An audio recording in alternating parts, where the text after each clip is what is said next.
नमस्कार, मैं हूं ज़ारा। एपीएन की लोकप्रिय कानूनी प्रोग्राम लीगल हेल्पलाइन में आपका बहुत स्वागत है। इसमें हमारे कानूनी विशेषज्ञ रोजमर्रा की जिंदगी की समस्याओं से जुड़े कानूनी मसलों पर आपकी शंकाओं का समाधान करेंगे।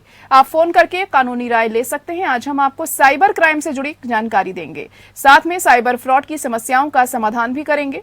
आज का युग कंप्यूटर और इंटरनेट का युग है। कंप्यूटर की मदद के बिना किसी बड़े काम की कल्पना करना भी मुश्किल है।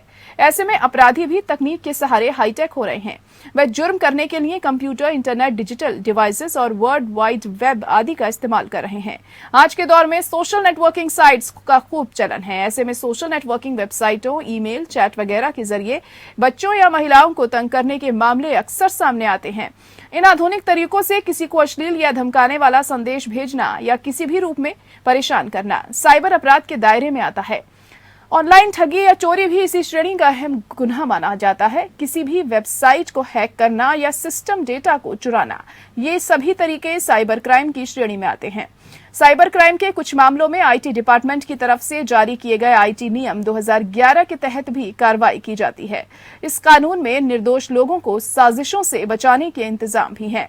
किसी व्यक्ति, संस्थान या संगठन आदि के किसी सिस्टम से निजी या गोपनीय डेटा या सूचनाओं की चोरी करना भी साइबर क्राइम है। तो ये तो थी बुनियादी जानकारी। साइबर क्राइम पर विस्तार से जानकारी देंगे हमारे आज के कानूनी विशेषज्ञ अधिवक्ता तशरीक अहमद। तशरीक जी आपको साइबर क्राइम से जुड़े तमाम कानूनी पहलुओं की जानकारी देंगे। अगर आपका इस मसले से जुड़ा कोई सवाल है तो आप फोन करके राय ले सकते हैं।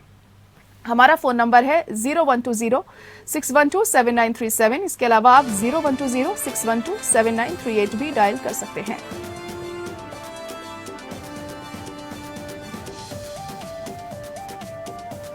और हमारे विशेष अधिवक्ता तशरीक अहमद जी जुड़ चुके हैं। तशरीक जी, बहुत स्वागत है आपका हमारे इस खास प्रोग्राम में। और पहला सवाल आपसे जानना चाहेंगे कि आखिर क्या है ये साइबर अपराध, कानून में इसे कैसे परिभाषित किया जाता है? तशरीक जी जी। अब बहुत से लोग इसको जानते नहीं कि साइबर क्राइम होता क्या है। ये जमाना जो है मैम, टेक्नोलॉजी का ये दौर है।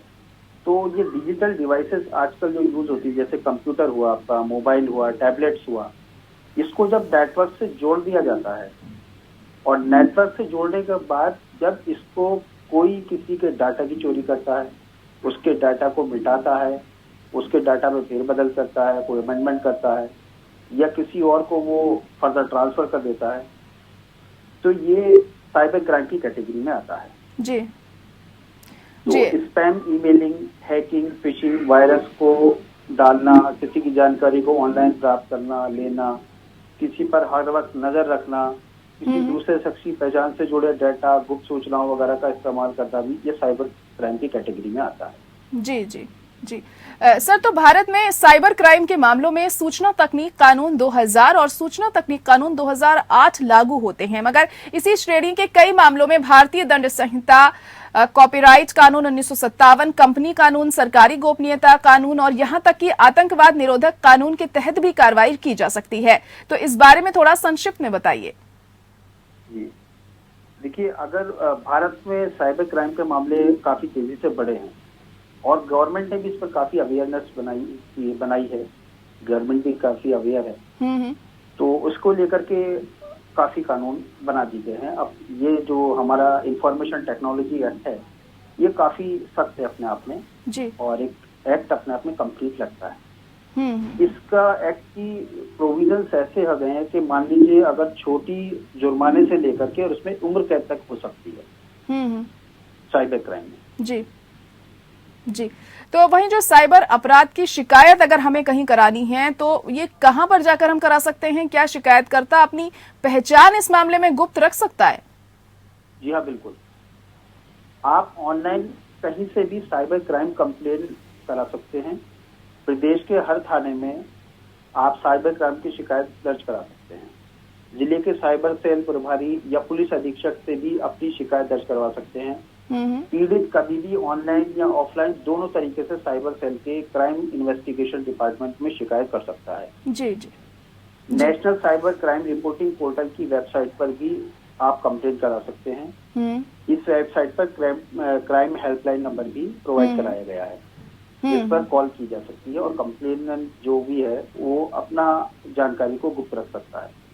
जी, या किसी दूसरे शख्स की पहचान से जुड़े डेटा, गुप्त सूचनाओं वगैरह का इस्तेमाल करना भी साइबर अपराध है। अगर कोई इंसान दूसरों के क्रेडिट कार्ड नंबर या passport number, Aadhaar number, digital ID card, e commerce transaction password, electronic signature वगैरह का इस्तेमाल करके शॉपिंग या धन की निकासी करता है तो वो भी इसी अपराध में शामिल हो जाता है। जी बिल्कुल, उसके अपराध में वो शामिल होगा।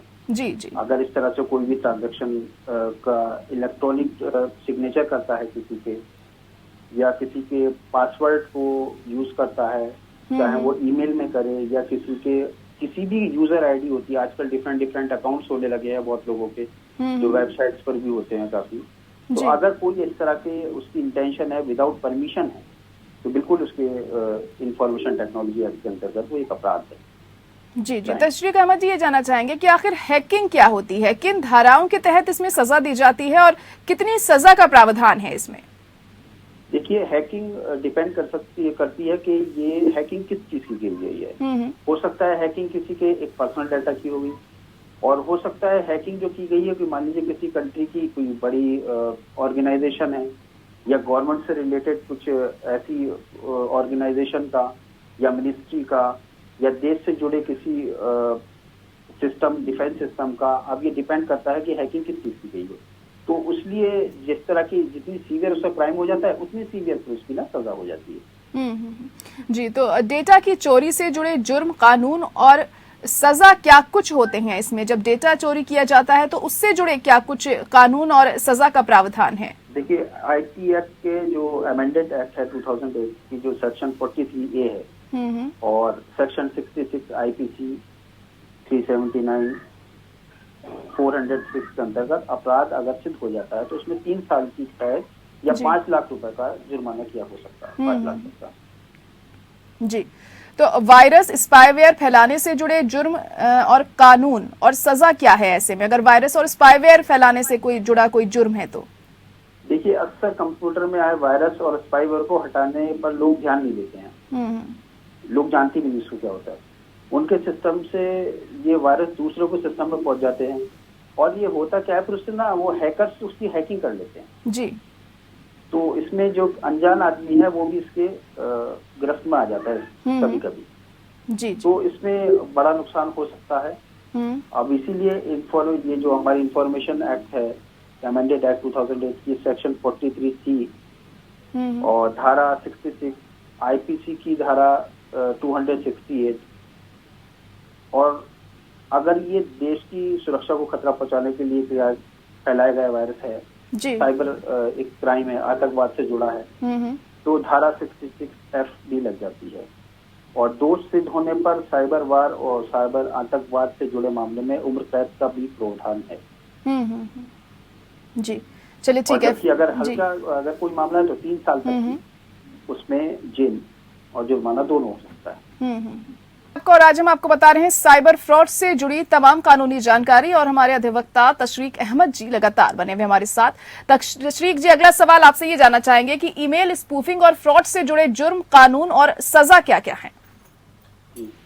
अक्सर आपने देखा होगा कि लोगों के या अपने खुद के ईमेल बॉक्स में, इनबॉक्स जो होता है, या स्पैम बॉक्स में कई तरह के इनाम देने वाले या बिजनेस पार्टनर बनाने वाले या लॉटरी निकलने वाले, इस तरह के बहुत मेल आते हैं, मैसेज आते हैं। जी।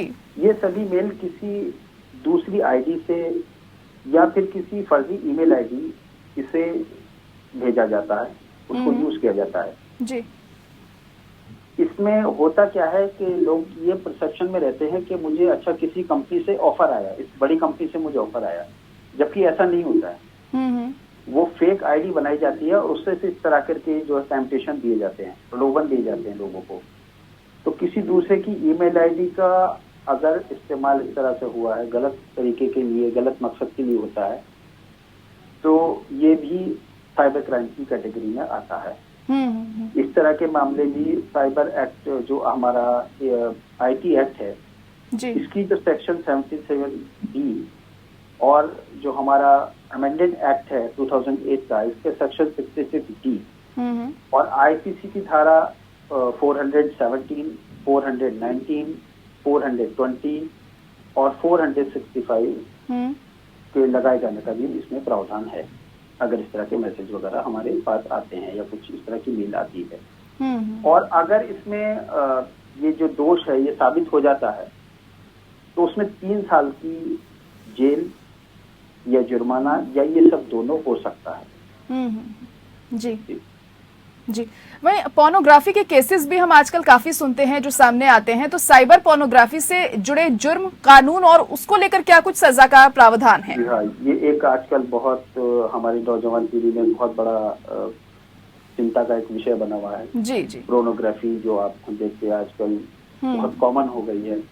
इंटरनेट के माध्यम से अश्लीलता का व्यापार बहुत बढ़ गया है, बहुत फल फूल रहा है। जी जी। ऐसे में पोर्नोग्राफी जो है बड़ा कारोबार बना हुआ है। रीजन यही है कि ये बहुत बड़ा बिजनेस बन गया अपने आप में, और इसके दायरे में जैसे कोई फिल्म होती है, फोटो होती है, वीडियो एडिटिंग होती है, टेक्स्ट होता है, ऑडियो, इस तरह की ये सब कंटेंट जो होता है ये इस पोर्नोग्राफी का ये वो अंडर आता है। तो जो यौन है, जो हमारे जवान है, ये इस तरह की हाई मतलब जल्दी से ये इन चीजों पर ना अट्रैक्ट हो जाते हैं। और उस अट्रैक्ट होने पर होता क्या है कि आजकल आपने देखा हो मोबाइल में कई एप्लीकेशन इस तरह की आती हैं जिसको नौजवान या कोई भी अपने मोबाइल में इंस्टॉल कर लेता है। जब वो इंस्टॉल करता है तो वो कई बार ना परमिशन मांगती है एप्लीकेशन जी। अब वो मोबाइल में जब परमिशन आप उसको अलाउ कर देते हैं, वो आपका सारा कंटेंट मोबाइल में ले सकते हैं।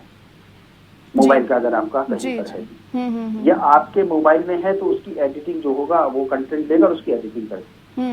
तो फिर वो ये अपने आप में पोर्नोग्राफी का एक बहुत बड़ा भयंकर इसका रूप बन जाता है। जी। इसमें पोर्नोग्राफी के लिए बहुत सख्त सजा है, जिसमें 5 साल की सजा और 10 लाख तक का जुर्माना है। और अगर ये दूसरी बार भी अगर इस तरह का सेम पर्सन से होता है तो उसमें सजा फिर 7 साल की हो जाती है। जी।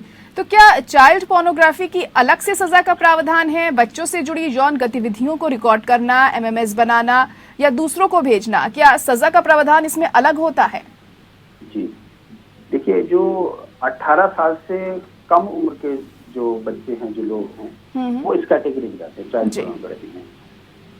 इस मामले में जो हमारा ये आईटी एक्ट है, अमेंडेड एक्ट 2009 की धारा जो 67B, आईपीसी की जो सेक्शन है 292, 293, 294, 500, 506 और 509 के तहत सजाओं का प्रावधान किया गया है। अगर ये सजा जो प्रूव हो जाती है तो ऐसे में भी 5 साल की सजा, 10 लाख रुपए का जुर्माना, और सेकंड बार रिपीट होने पर भी सेम सजा का प्रावधान है। 7 साल की सजा उसमें हो जाती है और 10 लाख रुपए तक का जुर्माना है। जी जी, ठीक है। वहीं बच्चों और महिलाओं को इंटरनेट या सोशल मीडिया के जरिए तंग करना भी आजकल काफी आम हो गया है। उनका उत्पीड़न अक्सर हम देखते हैं इस तरह से किया जाता है। तो ऐसे में किस तरह का जुर्म के तहत ये आता है और इसको लेकर क्या कुछ सजा है?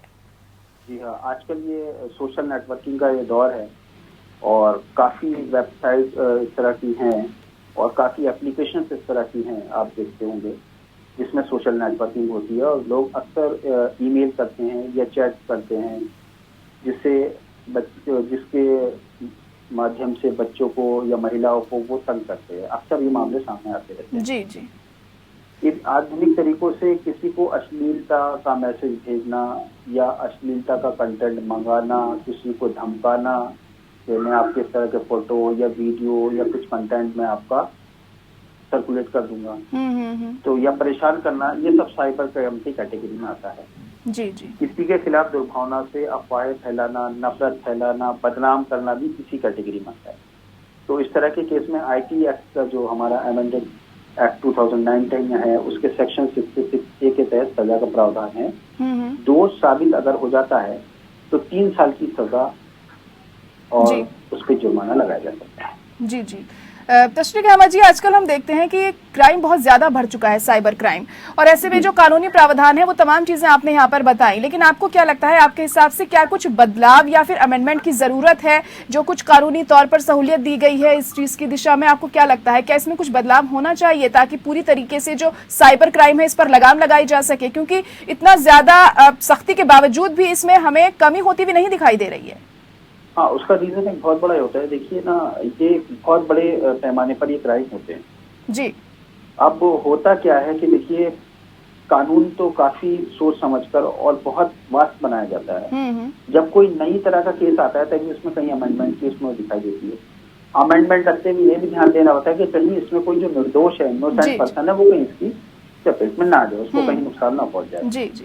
तो उस चीज का फायदा कहीं ना कहीं जो एक्यूज हैं वो लोग उठाते हैं। वो दूसरों की डिवाइसेस यूज करते हैं, नई आईडी बनाते हैं, तो या ट्रेस नहीं हो पाते, कई बात में ऐसे होते हैं। तो उस मामलों में लगता है कि कानून में तो देखिए कमी नहीं होती है, जी जी। उसके इम्प्लीमेंटेशन में ही कमी होती है।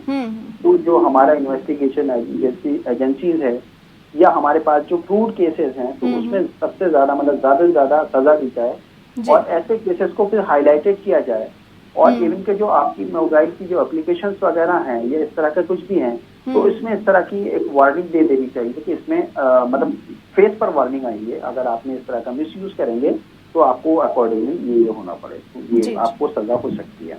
जो अनऑथराइज एप्लीकेशंस हैं उसको अलाउ नहीं किया जाना चाहिए। जिनके सर्टिफिकेट पे डाउट होता है उन एप्लीकेशन को डाउनलोड नहीं करना चाहिए। तो इसके लिए यही एक प्रिकॉशनरी इससे मैं समझता हूँ समाधान रहेंगे। जी बिल्कुल, ये एक समाधान है। बहुत शुक्रिया तशरीक अहमद जी हमारे साथ जुड़ने के लिए। बहुत अहम जानकारी आपने दी हमारे दर्शकों को साइबर क्राइम से जुड़ी हुई, और उम्मीद है उन्हें जरूर इस चीज से फायदा पहुंचेगा आगे। और इसी के साथ हमारे लीगल हेल्पलाइन में आज के लिए इतना ही। मुझे दीजिए इजाजत, नमस्कार।